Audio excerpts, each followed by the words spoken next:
اور ایک نمک حرام انسان کی طرح اس کے ان فیوز سے انکار کرنا جو جان اور بدن کے ذرہ ذرہ کے شامل حال ہیں۔ دوسرے یہ کہ بنی نوع کے حقوق کی بجا آوری میں کوتاہی کرنا، اور ہر ایک شخص جو اپنے مذہب اور قوم سے الگ ہو یا اس کا مخالف ہو، اس کی ایذا کے لیے ایک زہریلے سانپ کی طرح بن جانا اور تمام انسانی حقوق کو یک دفعہ تلف کر دینا۔ ایسے انسان در حقیقت مردہ ہیں اور زندہ خدا سے بے خبر۔ زندہ ایمان لانا ہرگز ممکن نہیں جب تک انسان زندہ خدا کی تجلیات اور آیات عظیمہ سے فیضیاب نہ ہو۔ یوں تو بجز دہریہ لوگوں کے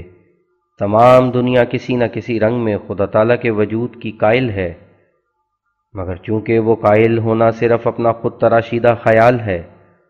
اور زندہ خدا کی اپنی ذاتی تجلی سے نہیں ہے، اس لیے ایسے خیال سے زندہ ایمان حاصل نہیں ہو سکتا جب تک خدا تعالیٰ کی طرف سے ان الموجود کی آواز زوردار طاقتوں کے ساتھ معجزانہ رنگ میں اور خارق عادت کے طور پر سنائی نہ دے، اور فعلی طور پر اس کے ساتھ دوسرے زبردست نشان نہ ہوں، اس وقت تک اس زندہ خدا پر ایمان آ نہیں سکتا۔ ایسے لوگ محض سنی سنائی باتوں کا نام خدا یا پرمیشر رکھتے ہیں اور صرف گلے پڑا ڈھول بجا رہے ہیں، اور اپنی شناسائی کی حد سے زیادہ لاف و گزاف اپنا پیشہ بنا رکھا ہے۔ حقیقی خدادانی تمام اسی میں منحصر ہے کہ اس زندہ خدا تک رسائی ہو جائے کہ جو اپنے مقرب انسانوں سے نہایت صفائی سے ہم کلام ہوتا ہے، اور اپنی پرشوکت اور لذیذ کلام سے ان کو تسلی اور سکینت بخشتا ہے۔ اور جس طرح ایک انسان دوسرے انسان سے بولتا ہے، ایسا ہی یقینی طور پر جو بکلی شک و شبہ سے پاک ہے ان سے باتیں کرتا ہے، ان کی بات سنتا ہے اور اس کا جواب دیتا ہے، اور ان کی دعاؤں کو سن کر دعا کے قبول کرنے سے ان کو اطلاع بخشتا ہے، اور ایک طرف لذیذ اور پرشوکت قول سے اور دوسری طرف معجزانہ فعل سے اور اپنے قوی اور زبردست نشانوں سے ان پر ثابت کر دیتا ہے کہ میں ہی خدا ہوں۔ وہ اول پیشگوئی کے طور پر ان سے اپنی حمایت اور نصرت اور خاص طور کی دستگیری کے وعدے کرتا ہے، اور پھر دوسری طرف اپنے وعدوں کی عظمت بڑھانے کے لیے ایک دنیا کو ان کے مخالف کر دیتا ہے، اور وہ لوگ اپنی تمام طاقت اور تمام مکر و فریب اور ہر ایک قسم کے منصوبوں سے کوشش کرتے ہیں کہ خدا کے ان وعدوں کو ٹال دیں جو اس کے ان مقبول بندوں کی حمایت اور نصرت اور غلبہ کے بارے میں ہیں، اور خدا ان تمام کوششوں کو برباد کرتا ہے۔ وہ شرارت کی تخم ریزی کرتے ہیں اور خدا اس کی جڑ باہر پھینکتا ہے۔ وہ آگ لگاتے ہیں اور خدا اس کو بجھا دیتا ہے۔ وہ ناخنوں تک زور لگاتے ہیں، آخر خدا ان کے منصوبوں کو انہی پر الٹا کر مارتا ہے۔ خدا کے مقبول اور راست باز نہایت سیدھے اور سادہ طبع اور خدا تعالیٰ کے سامنے ان بچوں کی طرح ہوتے ہیں جو ماں کی گود میں ہوں، اور دنیا ان سے دشمنی کرتی ہے کیونکہ وہ دنیا میں سے نہیں ہوتے، اور طرح طرح کے مکر اور فریب ان کی بیخونی کے لیے کیے جاتے ہیں۔ قومیں ان کے ایذا دینے کے لیے متفق ہو جاتی ہیں، اور تمام نااہل لوگ ایک ہی کمان سے ان کی طرف تیر چلاتے ہیں، اور طرح طرح کے افتراء اور تہمتیں لگائی جاتی ہیں تاکہ کسی طرح وہ ہلاک ہو جائیں اور ان کا نشان نہ رہے، مگر آخر خدا تعالیٰ اپنی باتوں کو پوری کر کے دکھلا دیتا ہے۔ اسی طرح ان کی زندگی میں یہ معاملہ ان سے جاری رہتا ہے کہ ایک طرف وہ مکالمات صحیحہ واضحہ یقینیہ سے مشرف کیے جاتے ہیں، اور امور غیبیہ جن کا علم انسانوں کی طاقت سے باہر ہے ان پر خدائے کریم و قدیر اپنے صریح کلام کے ذریعے سے منکشف کرتا رہتا ہے، اور دوسری طرف معجزانہ افعال سے جو ان اقوال کو سچ کر کے دکھلاتے ہیں ان کے یقین کو نور علی نور کیا جاتا ہے، اور جس قدر انسان کی طبیعت تقاضا کرتی ہے کہ خدا کی یقینی شناخت کے لیے اس قدر معرفت چاہیے، وہ معرفت قولی اور فعلی تجلی سے پوری کی جاتی ہے، یہاں تک کہ ایک ذرے کے برابر بھی تاریکی درمیان میں نہیں رہتی۔ یہ خدا ہے جس کے ان قولی فعلی تجلیات کے بعد جو ہزاروں انعامات اپنے اندر رکھتی ہیں اور نہایت قوی اثر دل پر کرتی ہیں، انسان کو سچا اور زندہ ایمان نصیب ہوتا ہے، اور ایک سچا اور پاک تعلق خدا سے ہو کر نفسانی غلاظتیں دور ہو جاتی ہیں، اور تمام کمزوریاں دور ہو کر آسمانی روشنی کی تیز شعاؤں سے اندرونی تاریکی الوداع ہوتی ہے، اور ایک عجیب تبدیلی ظہور میں آتی ہے۔ بس جو مذہب اس خدا کو جس کا ان صفات سے متصف ہونا ثابت ہے پیش نہیں کرتا، اور ایمان کو صرف گزشتہ قصوں، کہانیوں اور ایسی باتوں تک محدود رکھتا ہے جو دیکھنے اور کہنے میں نہیں آئی ہیں، وہ مذہب ہرگز سچا مذہب نہیں ہے۔ اور ایسے فرضی خدا کی پیروی ایسی ہے کہ جیسے ایک مردے سے توقع رکھنا کہ وہ زندوں جیسے کام کرے گا، ایسے خدا کا ہونا نہ ہونا برابر ہے جو ہمیشہ تازہ طور پر اپنے وجود کو آپ ثابت نہیں کرتا،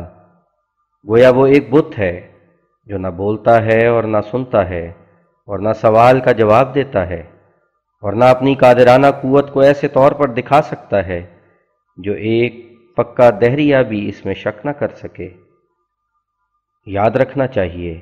کہ جیسے ہمیں روشنی بخشنے کے لیے ہر روز تازہ طور پر آفتاب نکلتا ہے، اور ہم اس قدر قصے سے کچھ فائدہ نہیں اٹھا سکتے اور نہ کچھ تسلی پا سکتے ہیں کہ ہم اندھیرے میں ہوں اور روشنی کا نام و نشان نہ ہو، اور یہ کہا جائے کہ آفتاب تو ہے مگر وہ کسی پہلے زمانے میں طلوع کرتا تھا اور اب وہ ہمیشہ کے لیے پوشیدہ ہے۔ ایسا ہی وہ حقیقی آفتاب جو دلوں کو روشن کرتا ہے، ہر روز تازہ بتازہ طلوع کرتا ہے اور اپنی قولی فعلی تجلیات سے انسان کو حصہ بخشتا ہے۔ وہی خدا سچا ہے اور وہی مذہب سچا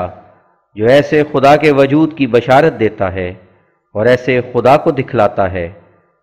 اسی زندہ خدا سے نفس پاک ہوتا ہے۔ یہ امید مت رکھو کہ کوئی اور منصوبہ انسانی نفس کو پاک کر سکے۔ جس طرح تاریکی کو صرف روشنی ہی دور کرتی ہے، اسی طرح گناہ کی تاریکی کا علاج فقط وہ تجلیات الہیہ قولی و فعلی ہیں جو معجزانہ رنگ میں پرزور شعاؤں کے ساتھ خدا کی طرف سے کسی سعید دل پر نازل ہوتی ہیں اور اس کو دکھا دیتی ہیں کہ خدا ہے، اور تمام شکوک کی غلاظت کو دور کر دیتی ہیں اور تسلی اور اطمینان بخشتی ہیں۔ پس اس طاقت بالا کی زبردست کشش سے وہ سعید آسمان کی طرف اٹھایا جاتا ہے۔ اس کے سوا جس قدر اور علاج پیش کیے جاتے ہیں سب فضول بناوٹ ہے۔ ہاں، کامل طور پر پاک ہونے کے لیے صرف معرفت ہی کافی نہیں، بلکہ اس کے ساتھ پردرد دعاؤں کا سلسلہ جاری رہنا بھی ضروری ہے، کیونکہ خدا تعالیٰ غنی بے نیاز ہے۔ اس کے فیوز کو اپنی طرف کھینچنے کے لیے ایسی دعاؤں کی سخت ضرورت ہے جو گریہ اور بکا اور صدق و صفا اور درد دل سے پر ہوں۔ تم دیکھتے ہو کہ بچہ شیرخوار اگرچہ اپنی ماں کو خوب شناخت کرتا ہے اور اس سے محبت بھی رکھتا ہے، اور ماں بھی اس سے محبت رکھتی ہے، مگر پھر بھی ماں کا دودھ اترنے کے لیے شیرخوار بچوں کا رونا بہت کچھ دخل رکھتا ہے۔ ایک طرف بچہ دردناک طور پر بھوک سے روتا ہے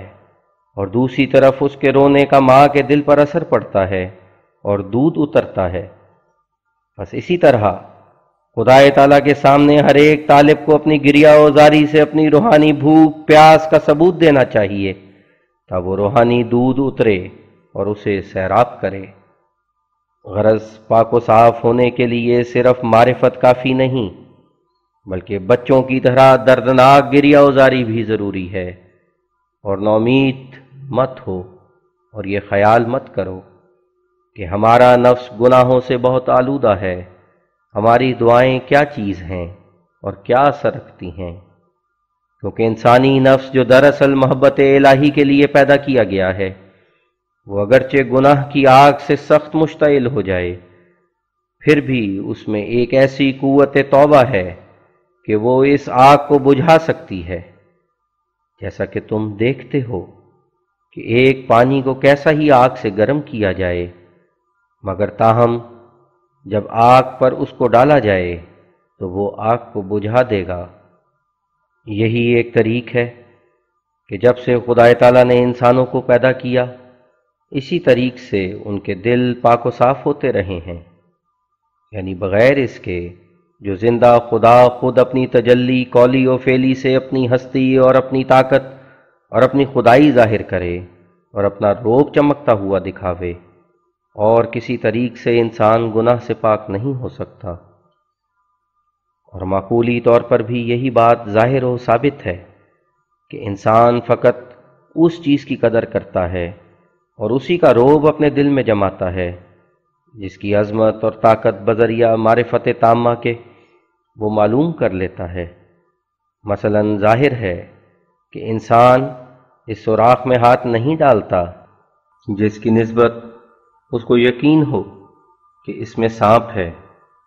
اور ایسی چیز کو ہرگز نہیں کھاتا جس کو یقین کرتا ہے کہ وہ زہر ہے۔ پھر کیا باعث کہ وہ اس طرح خدا تعالیٰ سے نہیں ڈرتا اور ہزاروں فسق و فجور گستاخی سے کرتا ہے، اور گو پیرانہ سالی تک بھی نوبت پہنچ جائے پھر بھی نہیں ڈرتا؟ اس کا یہی سبب ہے کہ وہ اس حقیقی منتقم کے وجود اور ہستی سے بالکل بے خبر ہے جو گناہ کی سزا دے سکتا ہے۔ افسوس کہ اکثر انسانوں نے بدقسمتی سے اس اصول کی طرف توجہ نہیں کی اور ایسے بیہودہ طریق گناہ سے پاک ہونے کے لیے اپنے دل سے تراشے ہیں کہ وہ اور بھی گناہ پر گستاخ کرتے ہیں۔ مثلا یہ خیال کہ گویا حضرت عیسیٰ علیہ السلام کے صلیب دیے جانے پر ایمان لانا اور ان کو خدا سمجھنا انسان کے تمام گناہ معاف ہو جانے کا موجب ہے۔ کیا ایسے خیال سے توقع ہو سکتی ہے کہ انسان میں سچی نفرت گناہ سے پیدا کرے؟ صاف ظاہر ہے کہ ہر ایک ضد اپنی ضد سے دور ہوتی ہے، سردی کو گرمی دور کرتی ہے اور تاریکی کے ازالے کا علاج روشنی ہے۔ پھر یہ علاج کس قسم کا ہے کہ زید کے مصلوب ہونے سے بقر گناہ سے پاک ہو جائے؟ بلکہ یہ انسانی غلطیاں ہیں کہ جو غفلت اور دنیا پرستی کے زمانے میں دلوں میں سما جاتی ہیں، اور جن پست خیالات کی وجہ سے دنیا میں بت پرستی نے رواج پایا ہے، فی الحقیقت ایسے ہی نفسانی اغراض کے سبب سے یہ مذہب صلیب اور کفارے کا عیسائیوں میں رواج پا گیا ہے۔ اصل امر یہ ہے کہ انسان کا نفس کچھ ایسا واقع ہے کہ ایسے طریق کو زیادہ پسند کر لیتا ہے جس میں کوئی محنت اور مشقت نہیں، مگر سچی پاکیزگی بہت سے دکھ اور مجاہدات کو چاہتی ہے، اور وہ پاک زندگی حاصل نہیں ہو سکتی جب تک انسان موت کا پیالہ نہ پی لے۔ بس جیسا کہ انسان کی عادت ہے کہ وہ تنگ اور مشکل راہوں سے پرہیز کرتا ہے اور سہل اور آسان طریق ڈھونڈتا ہے، اسی طرح ان لوگوں کو یہ طریق صلیب جو صرف زبان کا اقرار ہے اور روح پر کسی مشقت کا اثر نہیں، بہت پسند آ گیا ہے، جس کی وجہ سے خدا تعالیٰ کی محبت ٹھنڈی ہو گئی ہے، اور نہیں چاہتے کہ گناہوں سے نفرت کر کے پاک تبدیلی اپنے اندر پیدا کریں۔ در حقیقت صلیبی اعتقاد ایک ایسا عقیدہ ہے جو ان لوگوں کو خوش کر دیتا ہے جو سچی پاکیزگی حاصل کرنا نہیں چاہتے اور کسی ایسے نسخے کی تلاش میں رہتے ہیں کہ گندی زندگی بھی موجود ہو اور گناہ بھی معاف ہو جائیں۔ لہذا وہ باوجود بہت سی آلودگیوں کے خیال کر لیتے ہیں کہ فقط خون مسیح پر ایمان لانے سے گناہ سے پاک ہو گئے، مگر یہ پاک ہونا در حقیقت ایسا ہی ہے جیسا کہ ایک پھوڑا جو پیپ سے بھرا ہوا ہو اور باہر سے چمکتا ہوا نظر آئے اور اگر غور کرنے والی طبیعتیں ہوں تو اس صلیبی نسخے کا غلط ہونا خود صلیب پرستوں کے حالات سے واضح ہو سکتا ہے کہ وہ کہاں تک دنیا پرستی اور ہوا و ہوس کو چھوڑ کر خدا تعالیٰ کی محبت میں محو ہو گئے ہیں۔ جو شخص یورپ کے ممالک کی سیر کرے وہ خود دیکھ لے گا کہ دنیا کی عیاشی اور بے قیدی اور شراب خوری اور نفس پرستی اور دوسرے فسق و فجور کس درجے تک ان لوگوں میں پائے جاتے ہیں جو بڑے حامی دین کہلاتے ہیں، اور جو اس ملک کے جاہل لوگوں کی طرح نہیں بلکہ تعلیم یافتہ اور مہذب ہیں۔ سب سے زیادہ خون مسیح پر زور دینے والے پادری صاحبان ہیں، سو اکثر ان کے شراب خوری میں جو الخبائث سے مبتلا ہیں، بلکہ بعض کے حالات جو اخباروں میں شائع ہوتے رہتے ہیں ایسے قابل شرم ہیں جو ناگفتبے۔ چنانچہ آج ہی ہم نے ایک اخبار میں پڑھا ہے کہ ولایت سے ایک پادری صاحب پکڑا آ رہا ہے جس نے لڑکیوں کے ساتھ بدفعلی کی۔ اس پادری صاحب کا نام ڈاکٹر ساندی لینڈز ہے۔ پادری صاحب مذکور بٹھنڈا اور ناگپور میں مشنری یتیم خانہ کے پرنسپل تھے۔ اگست کی بات ہے، 24 اگست کی رات کو ان کے کمرے میں ایک لڑکی پائی گئی۔ جواب نہ دے سکے۔ مستعفی ہو کر چلے جانے پر معلوم ہوا کہ 17 لڑکیوں سے بدفعلیاں کی۔ اظہار پولیس میں اور بھی گل کھلا۔ معلوم ہوا کہ ناجائز عمل جراحی بھی کیا، یعنی حمل گرایا۔ وارنٹ نکلا، ولایت میں گرفتار ہوئے۔ ہندوستان پہنچنے پر مقدمہ ہائی کورٹ بمبئی کی اجلاس سیشن میں ہوگا۔ دیکھو پائنیئر و اخبار عام، 8 فروری 1905 پہلا کالم اور 9 فروری 1905 صفحہ 6 دوسرا کالم۔ اب ظاہر ہے کہ جبکہ یہ لوگ کہ جو بڑے مقدس پادری کہلاتے ہیں اور خون مسیح سے فیض اٹھانے میں اول درجے پر ہیں، ان کا یہ حال ہے تو دوسرے بیچارے اس نسخے سے کیا فائدہ اٹھائیں گے؟ سو یاد رہے کہ یہ طریق حقیقی پاکیزگی حاصل کرنے کا ہرگز نہیں ہے، اور وقت آتا جاتا ہے بلکہ قریب ہے کہ لوگ اس غلط طریق پر خود متنبع ہو جائیں گے۔ طریق وہی ہے جو ہم نے بیان کیا ہے۔ ہر ایک شخص جو خدا تعالیٰ کی طرف آیا ہے اسی دروازے سے داخل ہوا ہے۔ ہاں، یہ دروازہ بہت تنگ ہے اور اس کے اندر داخل ہونے والے بہت تھوڑے ہیں، کیونکہ اس دروازے کی دہلیز موت ہے،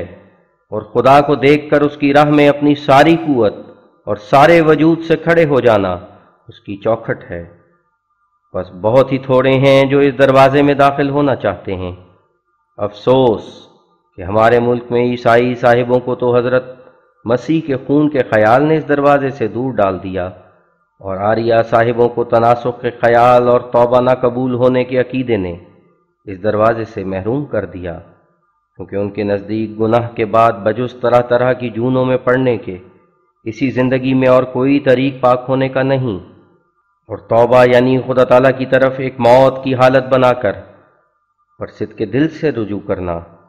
اور موت کی سی حالت بنا کر اپنی قربانی آپ ادا کرنا ان کے نزدیک ایک لغو خیال ہے۔ بس یہ دونوں فریق اس حقیقی راہ سے محروم ہیں۔ آریہ صاحبوں کے لیے اور بھی مشکلات ہیں کہ ان کے لیے خدا تعالیٰ پر یقین کرنے کی کوئی بھی راہ کھلی نہیں، نہ معقولی نہ سماوی۔ معقولی اس لیے نہیں کہ ان کے خیال کے مطابق ارواح ماں اپنی تمام طاقتوں کے خود بخود ہیں، اور پرکرتی یعنی اجزائے عالم ماں اپنے تمام گنوں کے خود بخود ہیں، تو پھر پرمیشر کے وجود پر کون سی عقلی دلیل رہی؟ کیونکہ اگر سب کچھ خود بخود ہے تو پھر کیا وجہ کہ ان چیزوں کا جوڑ خود بخود نہیں؟ سو یہ مذہب دہریہ مذہب سے بہت نزدیک ہے، اور اگر خدا نے ان لوگوں کو اس غلط راہ سے توبہ نصیب نہ کی تو کسی دن سب دہریہ ہو جائیں گے۔ اسی طرح سماوی طریق سے بھی خدا تعالیٰ کی شناخت سے بے نصیب ہیں، کیونکہ سماوی طریق سے مراد آسمانی نشان ہیں جو خدا تعالیٰ کے وجود پر تازہ بتازہ نشان ہوتے ہیں، جن کو زندہ خدا پر ایمان لانے والا آدمی مشاہدہ کرتا رہتا ہے اور یقینی طور پر اس کا تصرف ہر ایک چیز پر دیکھتا ہے۔ سو یہ لوگ